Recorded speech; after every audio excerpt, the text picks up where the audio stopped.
All right, ladies and gentlemen, this is take two because the first podcast I did not work out so hot. So we're doing properties of powers and negative exponents here.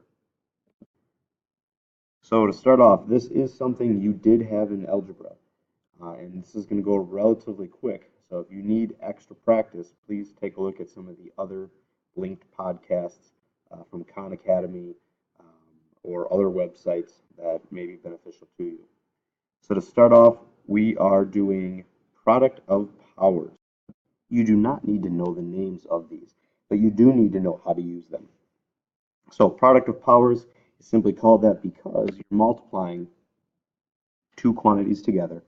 And when that happens, if they have the same base, you may add the exponents. So in this case, we have c to the 8th times c to the 5th. That's 8 c's, 5 more, giving us a total of 13 c's. Power of a power is pretty similar. Now we're simply stating we have multiple different quantities that are raised to some exponent. So in that situation, you would multiply the exponents together. So for instance, here we're claiming we have 6x squareds, which is the same thing as x to the 12th. The next one here is a lot like the distributive property, though not exactly. To be clear, the distributive property only works with addition and subtraction when you're multiplying different terms. This is clearly neither of those. However, you are still going to be raising every value inside the parenthesis to the m power. So on my example, I need to raise 2 and s to the 4th power. 2 to the 4th then is an actual quantity of 16 times s to the 4th. Quotient of powers, we subtract our exponents. So 11 minus 7 is 4, and 2 to the 4th is 16. Power of a quotient, pretty similar. Raise everything in the exponent, raise everything in the parenthesis to the exponent. So on the right side here, I am left with x, and that should have said squared. Whoops. So we got x squared here. Wrong button.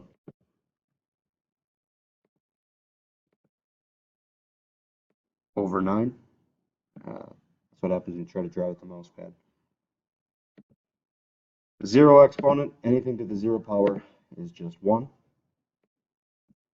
As for negative exponents, this is usually the one that people struggle with the most. What you need to understand is anything to a power multiplied by that same thing to a negative power, those are reciprocals to one another. And reciprocals always multiply to equal 1. So that means b to the negative n is 1 over b to the n.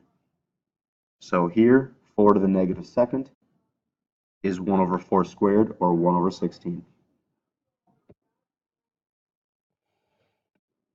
7 times x to the negative 3rd. So what we need to understand here is that you only raise x to the negative 3rd. That is not attached to the 7 itself. So this is actually 7 times 1 over x to the 3rd, or 7 over x to the 3rd. The same is true on the next one. So here I have x to the negative 2nd down in the denominator. Well, anytime I've got a negative exponent, I'm looking to take the reciprocal. And the reciprocal of a denominator is moving it to the numerator. So that gives me 1 times x squared over 4, or just x squared over 4. All right, I'd like you to hit pause at this moment and try these 3 problems. Okay, hit pause now, please. All right, let's see how we did here. So first, raise everything to the 5th power. Then multiply by 3. And we got 96 x to the 30th, y to the 20th. Next one, a little easier because there is no coefficient in front. The next one after that, then, we have z to the 5th over 10z to the negative 6th. So now I just need to remember that the reciprocal of my denominator is moving it to the numerator. Please remember, though, that that is only attached to the z, not attached to the 10. So the 10 stays down below. All right, we got a couple more here. So this one I'll just kind of lead through you. lead through with you. Once again, I've got an x to a negative exponent. 10 is not being raised to the negative third, only x is here. Then square everything in the parentheses. E, there's really not a whole lot going on. We simply have to worry about squaring our 9. Our last one here on F, this just needs to be rearranged a little bit. So first we rearrange and then systematically cancel out what we can. 8 over 8 is 1. X to the 5th over x to the 4th is just x. And the same with y to the 3rd over y squared. All right, last little bit on here, guys. These are a little more complicated. If you need help individually with these, again, please see the other linked videos. So first of all, on G, this time I have a negative exponent attached to an entire parenthesis. So I need to raise everything here to the negative 4th. Remember, a negative exponent means take the reciprocal of what you have. So the reciprocal of this is 2 over x. Now raise everything in the first and second parenthesis to the 4th and then the 3rd, and multiply together. H.